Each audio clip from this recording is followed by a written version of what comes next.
Hello all, you're watching Seeking Ultra, and this isn't a video I really wanted to make. To cut to the chase, I DNF'd my latest race unfortunately, Trail Snowdonia 100k.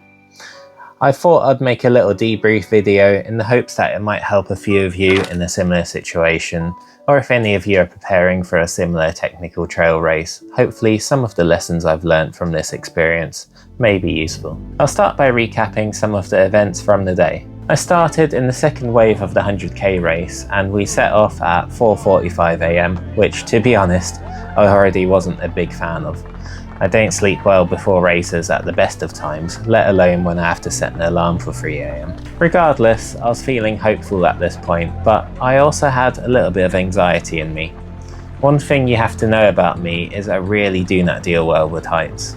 I already knew in my head that this race would take a lot of mental energy for me to get through, but I did try and scope out the course a bit a few weeks earlier to at least get some practice in on this sort of terrain. Living in London, I knew I wasn't going to be the most prepared for what was to come, but I thought I'd give it a go anyway. Still, this negative attitude in the back of my mind was probably mistake number one going into the race. So we set off through the streets of Llanberis and we started ascent number 1, which was up Snowdon, almost to the summit, but not quite.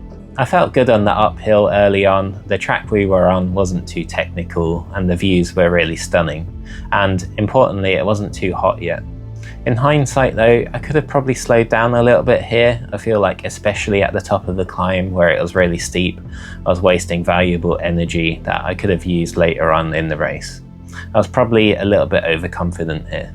I was greeted with some amazing views at the top of the climb before starting the descent down the pig track, and that was where my troubles really started. Suddenly the terrain got quite technical and loose in places. It was also a very steep descent which I wasn't fully prepared for. My mind was also screaming at me at this point to watch my step, and I had visions of tripping over the edge and taking a very nasty fall, which some other people actually did. To make things worse, I now felt like I was holding up people on this narrow section of track and people were coming up behind me at quite a fast pace, which sort of added to my anxiety. By the time I made it down the pig track, my legs were a lot more beat up than they should have been at this stage of the race. I felt better after some marathon distances in other ultras I've done than I did at this point only after about 13k.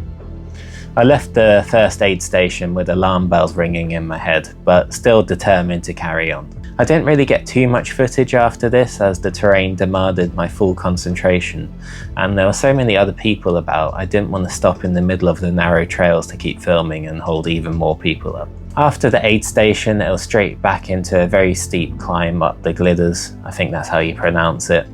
The climb itself, although it was taxing, was very scenic and I really quite enjoyed it. Although towards the top of the climb, the terrain got so steep I had to put my poles away and start scrambling on my hands and knees in places. However, after getting to the top and looking at my descent, my vertigo went into overdrive.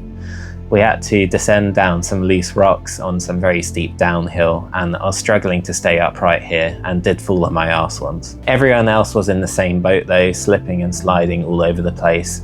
Again, I found I was very slow on the descent and more people were streaming past me. I know I should have really focused on myself, but it's also quite hard to ignore being constantly overtaken on narrow trails. The rest of the section once I got down off the Glidders wasn't too bad and I got chatting to people, which was a nice distraction, but by the time I got to the second aid station I felt absolutely trashed. Honestly, if it wasn't for the fact that I would have been too embarrassed to pull out at 25k into a 100k race, I would have probably thrown in the towel here. At this point I was already severely dehydrated despite drinking a lot more electrolytes and water than I would have done for a normal ultra. Nothing seemed like it was going right.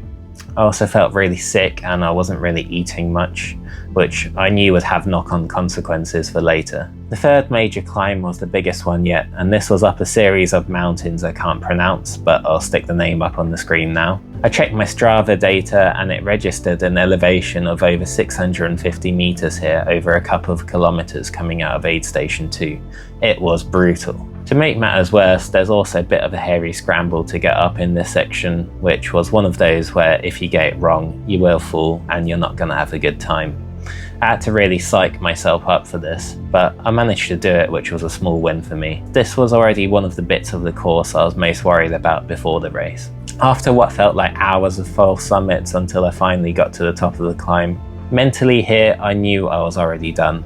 My old knee injury was also flaring up and I knew I wasn't going to make the distance. From here my aim was to get to the 50k mark, and luckily the rest of the run wasn't too bad.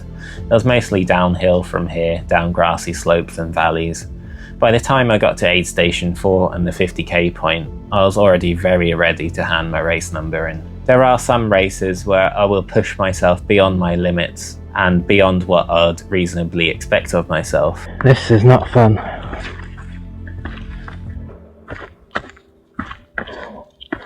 Stepping stairs of death.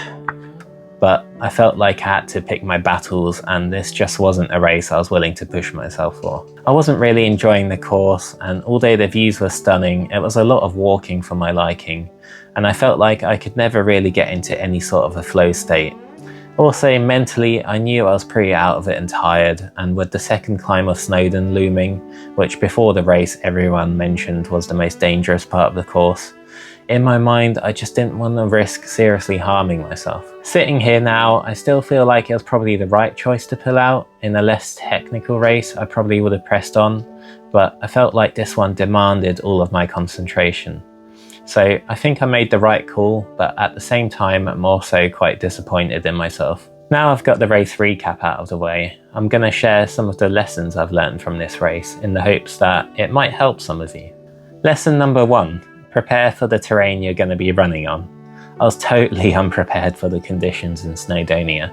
Even though I had been on a couple of training runs in the area previously, the majority of my training had been on pavement and wooded trails, which just isn't the same. My balance, confidence, and more importantly, strength just wasn't there on the day. Lesson number 2, research the nutrition available at aid stations. Most of the ultras I've done have been with Centurion running, and I grew used to the food offerings they tend to put out at their aid stations. In my opinion, the UTMB aid stations were a little bit lacking in comparison. There was choice, but nowhere near as much, and some of the aid stations were running out of a few bits. I should have researched what UTMB aid stations would have in advance aside from the NAC products, and maybe prepared a lot more of my own food to take with me or leave in my drop bag. Lesson number 3, don't get bogged down in what other people are doing around you. In other less technical ultramarathons, I'm used to being firmly mid-pack, not ultra fast, but nowhere near the back either.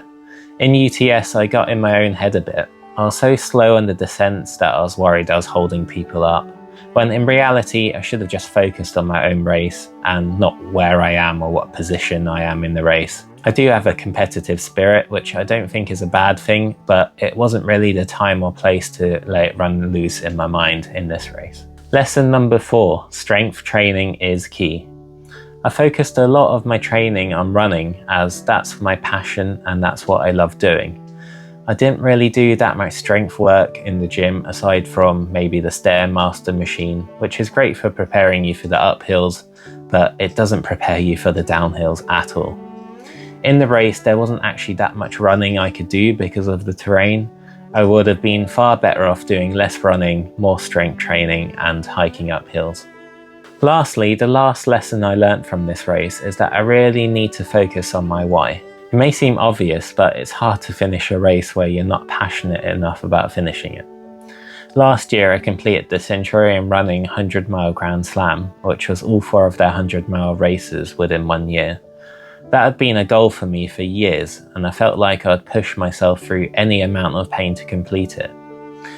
UTS was more of an experiment for me, how far I could push my boundaries, but it very quickly became apparent to me that I did not like the course, and I was really nervous about it. And I think that led to my why being very weak during the race. Anyway, those were my takeaways from the race. I'm sorry this didn't turn out to be the epic adventure I expected to film, but sometimes DNFs happen, and I'm trying to make the most of the lessons I've learnt so I can be more determined for the next race. For now, I hope you've all enjoyed the video, and I'll see you all next time.